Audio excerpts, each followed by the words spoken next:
पिवळ्या तुला खायला काय करायचं? मोदक. हा बिस्किट टाकून मोदक. होय होय हा दुसरं त्यातलं करायचं नाही मला. बिस्किट टाकून मोदक करायचं. बर मोदक खायचं.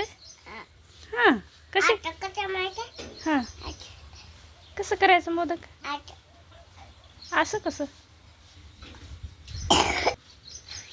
हा चांगलं सांग, मोठ्या आवाजात सांग. मोदक. आता काय नाही. दुसरं काय नाही. पुरी भाजी खातीस?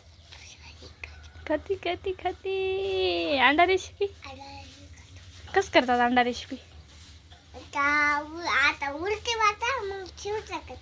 हां काय काय टाकतात अंडा रेसिपीमध्ये? शिव टाकणार मी.